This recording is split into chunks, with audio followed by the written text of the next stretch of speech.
Un peu de féerie à présent avec le fabuleux village qui s'est installé à Évian pour la deuxième année consécutive. Un univers de légendes et de personnages fantastiques que l'on appelle les Flottins à l'initiative du théâtre de la Toupie et c'est à découvrir jusqu'au 4 janvier. Isabelle Colbrand et Jean-Pierre Rivet.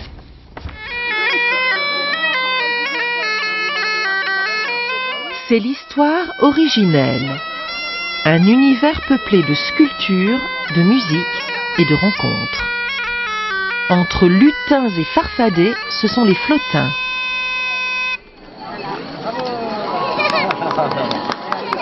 Ils transmettent l'histoire du monde des bois, entre lacs et montagnes. Et puis il y avait les Massey Ferguson. Sont quelle couleur les Massey Ferguson? Rouge. Quelques artistes ont rendu cette aventure possible. Le visiteur n'a plus qu'à se laisser emporter. C'est la magie d'une fin d'année où il n'y aurait rien à acheter et où il suffirait juste de s'égarer en laissant son imagination vagabonder.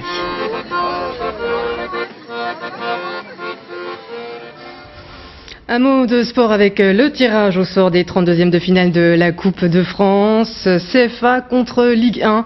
Raon, l'étape aura comme adversaire Grenoble et plus difficile, National contre Ligue 2. Les Croix de Savoie héritent de Brest. On suivra bien sûr tout ça. Fin de cette édition dont je vous rappelle 3 informations principales. La colère tout d'abord de 39 psychiatres. Dans un texte intitulé L'appel des 39, il dénonce le plan de sécurisation des hôpitaux de Nicolas Sarkozy. Plan annoncé après l'affaire de l'hôpital psychiatrique de Saint-Égrève. 3000 foyers privés de téléphone dans le Nord-Isère et dans le pays voironnais depuis 5 jours. Ce soir, il ne devrait plus qu'être 1800.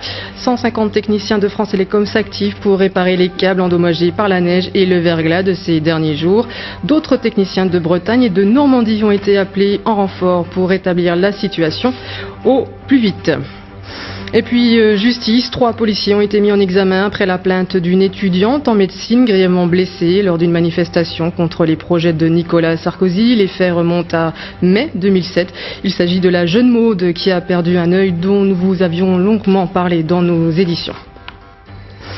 Voilà, à suivre la météo. Attention, la neige, forte précipitation neigeuse, notamment dans la Haute-Maurienne et la Haute-Tarentaise. Des écoles demain seront fermées. L'accès à Val d'Isère est rouvert depuis quelque peu, mais des écoles seront fermées en raison donc de fortes chutes de neige. On en saura plus demain pour le Midi Pile. Je vous retrouve donc demain pour le Midi Pile. Très bonne soirée, merci.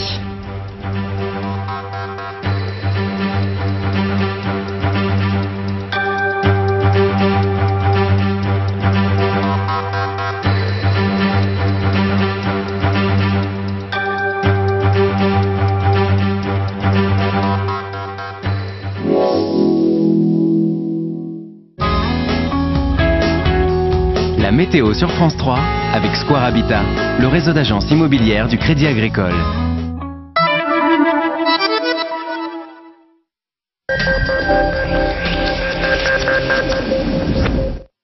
Demain, le temps restera froid, maussade et perturbé sur les Alpes frontalières. Au petit matin, nous aurons de la grisaille, par endroits des brouillards givrants et de